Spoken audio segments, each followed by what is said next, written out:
الصبح بدا من طلعته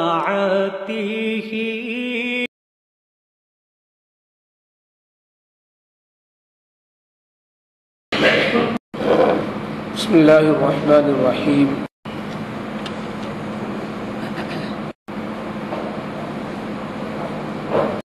تیسرے پارے میں 10واں رکوع اور سورہ آل عمران کا دوسرا رکوع چل رہا ہے. پارہ نصف ہو چکا ہے. آیت نمبر 18 پر سورہ آل عمران کی آیت نمبر 18 کے بعد ہے ان الدین عند اللہ الاسلام.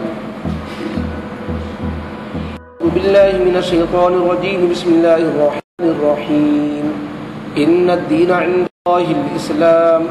وما اختلف الذین اوتوا الكتاب الا من بعد ما جاءهم العلم بغیا بینہم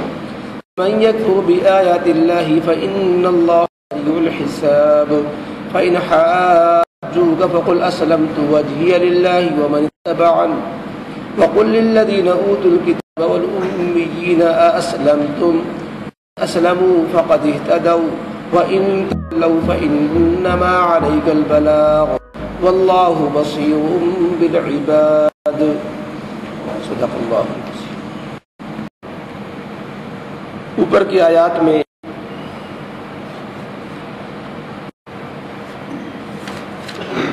اہل ایمان کی صفات بیان کی گئی اور توحید و حق کی حقانیت کو ثابت کیا گیا. اس سے پہلے جو مضمون چلا آ رہا ہے وہ کفار نصارہ یعنی عیسائی کے مقابلے میں عیسائیت کے مقابلے میں اسلام کی تبلیغ، یعنی وہ وقت جو نبی کریم علیہ السلام کی خدمت میں گیا تھا عیسائیوں کا، جس نے سبھی بحثیں کی تھیں، تو ان سے خطاب ہو رہا ہے. اور قبول حق میں اسلام کو قبول کرنے میں یا دین کو قبول کرنے میں جو چیزیں رکاوٹ بنی ہیں درمیان میں اس کا بھی ذکر آیا. زُيِّنَ لِلنَّاسِ حُبُّ الشَّهَوَاتِ مِنَ النِّسَاءِ وَالْبَنِينَ وَالْقَنَاطِيرِ الْمُقَنطَرَةِ، اور پھر اس کا علاج بھی بتایا گیا کہ انسان اس سے بھی بہتر کی نعمتوں کی نگاہ کرے، اور دنیا کی ان نعمتوں سے بہتر نعمتیں وہ آخرت کی نعمتیں ہیں. وہ انسان کا نفس چونکہ لذتوں اور نعمتوں کی طرف ریجھتا ہے تو اللہ تعالیٰ نے اس کا رخ موڑا کہ تم دنیا کی نعمتوں کے بجائے آخرت کی نعمتوں کی طرف اپنی توجہ کو لگاؤ، تو اس سے تمہاری دل کی محبت کم ہوگی. اور پھر وہی مضمون جو اللہ کی وحدانیت کا چل رہا تھا اس کا ذکر پھر شروع ہوا. آج کی ان آیتوں میں بتایا جاتا ہے کہ یہ جو کفار مشرکین ہو یا یہود ہو یا عیسائی ہو، یہ اپنے اپنے دین کو صحیح کہتے ہیں. آج دنیا میں بھی جتنے بھی باطل مذاہب ہیں، ہر ایک کا دعویٰ یہی ہے کہ ہمارا دین دھرم ٹھیک ہے، ہمارا دین دھرم کہ یہی صحیح ہے اور یہی ماننا چاہیے، اسی کو سارے لوگوں کو ماننا چاہیے. ہر ایک اپنے دھرم کی دعوت دیتا ہے. اللہ رب العزت نے فرمایا کہ حق دین، مقبول دین، معتبر دین اللہ رب العزت کے نزدیک وہ صرف اسلام ہے. اور اس بات کو کئی جگہ بیان فرمایا. اس سورہ آل عمران میں تیسرے پارے کے آخری صفحے میں آئے گا وَمَن يَبْتَغِ غَيْرَ الْإِسْلَامِ دِينًا فَلَن يُقْبَلَ مِنْهُ. اگر کوئی دین کے نام پر اسلام کے علاوہ کسی چیز کو اختیار کر رہا ہے تو اللہ کے ہاں وہ قابل قبول ہی نہیں، چاہے اس میں جتنا مجاہدہ کرے، ریاضتیں کرے اور اپنے کو اس میں کتنا کھپائے، نیک اعمال کرے، اخلاق حسنہ اختیار کرے، لیکن دین اسلام کے بغیر کرنا ہوگا، کسی اور جو ہے مذہب کو مان کے کرے گا، اللہ کے ہاں اس کی نجات نہیں ہے، وہ دین اللہ کا قبول نہیں کیا جائے گا. تو چونکہ لوگ بھی اپنے کو ہر ایک کو اپنے کو کہتے تھے ہم دین صحیح ہیں اور حق پر ہیں، تو اللہ نے فرمایا جب تم اسلام پر نہیں ہو تو حق پر کیسے ہوئے. اللہ تعالیٰ کے ہم معتبر اور دین و مقبول جو مذہب ہے وہ اسلام ہے، تو جب اسلام پر نہیں تو تم دین حق پر کیسے ہوئے. ان الدین عند اللہ الاسلام، کہ دین تو اللہ کے نزدیک صرف اسلام ہے. اسلام کے معنی عام معنی آتے ہیں اور اسلام کے خاص معنی. عام معنی کے اعتبار سے جتنے بھی پیغمبر آئے اور پیغمبر جس دین کو اپنے زمانے میں لائے، اس عام معنی کے اعتبار سے ہر پیغمبر کے دین کو دین اسلام جا سکتا ہے۔ اور خاص معنی کے اعتبار سے دین اسلام نام ہے اس آخری دین کا جس کو آخری پیغمبر محمد رسول اللہ صلی اللہ علیہ وسلم لے کر آئے۔ اسی آخری دین کے اعتبار سے یہ دین اسلام کا نام مشہور ہوا، ورنہ عام معنی کے اعتبار سے، ڈکشنری اور لغت کے معنی کے اعتبار سے ہر زمانے کے پیغمبر جو دین لاتے تھے ان کو اسلام کہا جا سکتا تھا، کہ گویا یہ موسیٰ علیہ السلام کے زمانے کا اسلام، یہ عیسیٰ علیہ السلام کے زمانے کا اسلام، یہ ابراہیم علیہ السلام کے زمانے کا اسلام، یہ نوح علیہ السلام کے زمانے کا اسلام۔ اصل میں اسلام کے معنی آتے ہیں اطاعت کو قبول کر لینا، گردن جھکا دینا، بات کو مان لینا، تسلیم کرنا، یہ اسلام کے معنی ہے۔ اور اسلام سلامتی سے بنا ہے، اس کے نتیجے میں اللہ تعالیٰ کی طرف سے یہ اعلان ہوتا ہے کہ تمہیں جہنم کے عذاب سے سلامتی اور تمہیں دنیا آخرت کے عذاب سے حفاظت و سلامتی۔ تو اسلام میں یہ سلامتی کے معنی بھی ہیں، اور اسلام کے معنی آتے ہیں بات کو ماننا، تسلیم کر لینا، اطاعت کر لینا،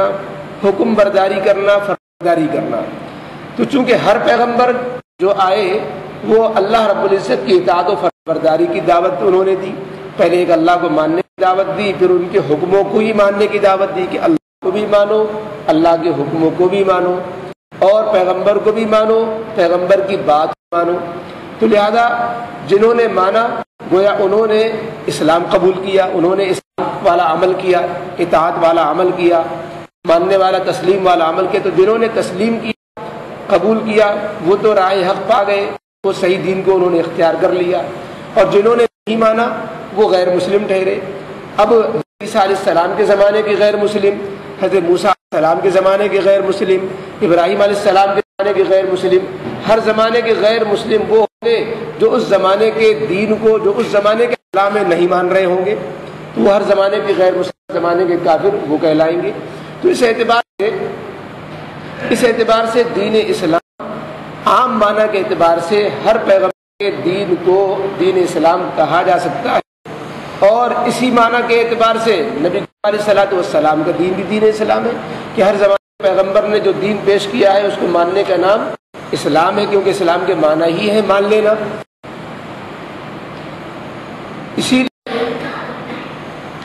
جو بعد میں پیغمبر آئے، اگر پچھلے پیغمبر کے زمانے کی بات کو کوئی مان رہا ہوگا تو وہ پچھلے زمانے کا اسلام مان رہا ہے، موجودہ زمانے کا اسلام نہیں مان رہا ہے، تو وہ اسلام کا ماننا نہیں لائے گا، کیونکہ جو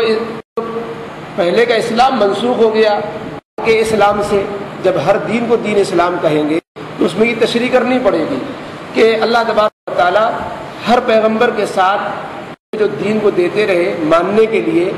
تو اس کے ساتھ جو مذہب اسلام دیتے رہے، تو بعد والے ذریعے سے پہلے والے اسلام کو منسوخ کرتے رہے۔ تو اب اگر عیسیٰ علیہ السلام کے زمانے میں کوئی موسیٰ علیہ السلام کے زمانے کے اسلام کو اپنائے گا تو اللہ تعالیٰ قبول نہیں کیا جائے گا۔ ہر زمانے کے وہ اسلام معتبر ہوگا کہ اس زمانے کے جو پیغمبر اس کو کر رہے ہوں گے۔ تو ہر زمانے کے پیغمبر، جس زمانے میں جو پیغمبر موجود ہے اس زمانے میں وہ جو اسلام پیش کر رہے ہیں اسی کو ماننے کا نام وہ اسلام معتبر ہوگا۔ اس سے پہلے والے کے زمانے کا جو اسلام کوئی عمل کرے گا تو وہ منسوخ چیز پر عمل کرے گا، اس کا وہ اسلام نہیں مانا جائے گا۔ تو اس عام معنی کے اعتبار سے اگر دیکھا جائے یہ یہود و نصارہ کفار مشرکین یہ کب مان رہے ہیں؟ یہ تو کسی پیغمبر ہی کو نہیں مان رہے۔ پیغمبروں نے کہا تھا بعد والے پیغمبر کو ماننا، اسی کو نہیں مان رہے۔ یہ باپ کو خدا اور خدا کو باپ بنائے پھر رہے ہیں، ایک خدا کو تین خدا اور تین خدا کو ایک خدا کا فلسفہ چھیڑ رہے ہیں۔ یہ صلیب کی لکڑیوں کو پوج رہے ہیں، بت بنا کے اس کی پوجا کر رہے ہیں، اپنی طرف سے کئی بت تجویز کر لیے، یہ کسی اسلام میں نہیں ہے۔ گویا اللہ تعالیٰ نے ان کو آئینہ دکھایا کہ تم جو باتیں مان کسی اسلام میں نہیں ہے، اور اللہ تعالیٰ ہر زمانے میں دین اسلام جو رہا ہے اس سے بھی تم سب ہٹے ہوئے ہو، خود اپنے مذہب سے ہٹے ہوئے ہو، اور اگر اپنے مذہب پہ انسان آ جائے تو اس کو آخری مذہب ماننا یوں بھی لازم ہو جاتا ہے، کیونکہ ہر مذہب نے مذہب دین اسلام جو امت محمدیہ اور نبی کریم علیہ الصلوۃ والسلام کا جو دین اسلام ہے اور جس کو دین محمدی کہتے ہیں اس کو ہر ماننے کی دعوت دی ہے۔ اور جتنے پرانے مذہب آئے ہیں سب نے کہا ہے دین محمدی کو ماننا، چنانچہ آج بھی تمام تر تحریفات کے باوجود وہ پیراگراف اور وہ عبارتیں موجود ہیں جس میں حضور کو ماننے کی دعوت آپ لفظوں میں دی گئی ہے۔ اس لیے قرآن نے یہ کر کے ان کے دین اسلام کے بھرم کو کھول دیا کہ تم جو کہتے ہو کہ ہم بھی تو مسلمان، کیونکہ انہوں نے بھی دعویٰ کیا تھا جب نبی کریم علیہ السلام کو دعوت دی اسلام کی تو کہتے ہم تو مسلمان ہیں، ہم تو اسلام کو ماننے والے ہیں، تو ہمارا اسلام تو ہے وہ، ہم تو اللہ تعالیٰ نے فرمایا کب اسلام کے ماننے والے ہو، اس لیے کہ اسلام کے جو لغوی ہے، جو عام معنی اس اعتبار سے بھی تم مسلمان نہیں، اور جو خاص معنی ہے دین محمدی کو ماننا اس اعتبار سے تم مسلمان نہیں۔ تو اس لیے وہ کسی بھی اعتبار سے اسلام اور مسلمان کہنے کے وہ مستحق نہیں ہیں، جو اپنے کو یہود و نصارہ اور وہ مشرکین اپنے کو کہتے ہیں کہ صحیح اسلام دین پر ہیں۔ اللہ تعالیٰ نے فرمایا کہ صحیح دین اسلام ہوتا ہے، جس کا مطلب ہی یہ ہوتا ہے کہ مانا جائے، اور تم مانے ہو نہیں، تو لہذا تم اسلام سے تمہارا کوئی تعلق معنی کے اعتبار سے ہے، نہ عام معنی کے اعتبار سے، نہ خاص معنی کے اعتبار سے۔ آگے اللہ تعالیٰ نے خاص سے اہل کتاب، یعنی اہل کتاب کا مطلب ہوتا ہے آسمانی کتابوں کو ماننے والی قوم، اور وہ قوم ہے یہودی اور عیسائی، ان دو قوموں کو اہل کتاب کہتا ہے۔ ان کے بارے میں فرمایا کہ یہ جو نبی کریم علیہ السلام کو نہیں مانتے، اس کی وجہ یہ نہیں ہے کہ لا علم ہیں، جاہل ہیں، غلط فہمی میں مبتلا ہیں، کچھ نہیں، خوب جانتے ہیں، انہیں پتہ ہے اور انہیں دلیلیں معلوم ہیں، ان دلیلوں سے یہ پہچان چکے نبی کریم علیہ السلام کو، جس دلیلوں کے ذریعے سے کسی پیغمبر کو پہچانا جاتا ہے۔ لہذا یہ پھر کس وجہ سے نہیں مانتے، یہ صرف ان کے اپنے مفادات ہیں، ضد ہے، عناد ہے، حسد ہے، اور جیسا کہ اس سے پہلے آیتوں میں آ چکا ہے کہ ان کے سردار نے اعتراف کیا تھا کہ اگر ہم ان کو مان لیں گے تو یہ جو عیسائی بادشاہوں کی طرف سے جو چڑھاوے آتے ہیں، ہماری جو عزت ہوتی ہے، ہماری پوجا ہوتی ہے، ہماری جو چودراہٹ ہے، یہ اقتدار چلا جائے گا، یہ سلطنت چلی جائے گی، یہ چڑھاوے چلے جائیں گے، یہ مال و دولت ختم ہو جائے گی، یہ جو ہے دنیا کے اغراض اور مفادات، یہ ان کی زنجیریں بنے ہوئے تھے مذہب حق کو قبول کرنے کے۔ اللہ نے اسی بات کو بیان فرمایا کہ ان کے نہ ہونے کی وجہ لا علمی نہیں، ان کے نہ ہونے کی وجہ عناد ہے، اپنا ان کا بڑے بننے کا شوق کہ ہم بڑے بنے رہے، اگر ان کو مان لیں گے تو چھوٹا بننا پڑ جائے گا۔ اللہ تعالیٰ فرماتے ہیں کہ ٹھیک ہے، اللہ تعالیٰ کیا ڈھیل ہے، اللہ کی آیتوں کو جو ٹھکرا رہا ہے، اللہ بہت جلد حساب لینے کا وقت بھی اللہ کی طرف سے والا ہے۔ اللہ نے فرمایا آپ تو ان کے سامنے بات رکھ دیجئے، پھر بھی اگر آپ سے حجت کریں کہ نہیں ہم تو جو ہے ہم بھی مسلمان ہیں، اور اسلام کا کہ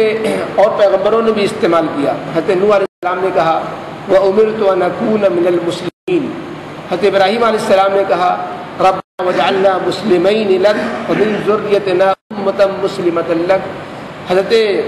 عیسیٰ علیہ السلام کے ماننے والے حواریین نے کہا وَاشْهَدْ بِأَنَّنَا مُسْلِمُونَ۔ تو اسلام اور مسلمان کا لفظ دوسری قوموں پر، دوسرے اسلام سے پہلے یعنی دین محمدی سے پہلے جو انبیاء آئے، ان انبیاء نے اپنے لیے بھی اپنے قوم کے لیے بھی اس لفظ کو استعمال کیا۔ اب اس کو یوں فرق کرنے کے لیے کہتے ہیں کہ معنی کے اعتبار سے، صفت کے اعتبار سے تو جتنے دین اللہ نے نازل کیے پیغمبروں کے ذریعے سے ہر دین اسلام ہے، لیکن نام کے اعتبار سے نہیں۔ نام جو دیا دین اسلام کا وہ آخری دین کا دیا نام، جس کی مثال یہ ہے کسی کے 10 غلام ہو اور سب کا کام غلامی ہے، لیکن 10 غلاموں میں سے 9 صفت کے اعتبار سے غلام ہو، اور ایک غلام ایسا ہو صفت کے اعتبار سے بھی غلام ہو، اس کا نام بھی غلام ہو، تو وہ غلام بھی ہے، نام بھی غلام، کام بھی غلامی، اور باقی 9 کا نام کچھ اور ہے، الگ الگ ہے، لیکن کام سب کا غلامی ہے۔ تو ایسی اسلام نام ہے دین محمدی کا نام کے اعتبار سے، اور یہ کام کے اعتبار سے بھی یہ نام، جو صفت کے اعتبار سے بھی نام اور نام کے اعتبار سے بھی نام ہے۔ باقی جو دین گزرے ہیں ان کا نام اسلام نہیں رہا، ان کا نام الگ الگ رہا، یہودیت رہا، عیسائیت رہا، دین نوح رہا، اور ملت ابراہیمی رہا، نام دوسرے رہے۔ صفت اگرچہ اسلام یعنی ماننا، یہ صفت کے اعتبار سے سب اسلام رہے، اور نام کے اعتبار سے صرف دین محمدی کا نام اسلام رہا۔ یہ فرق ہوگا دین محمدی میں اور باقی دینوں کے اندر نام اور کام، صفت اور ذات کے اعتبار سے۔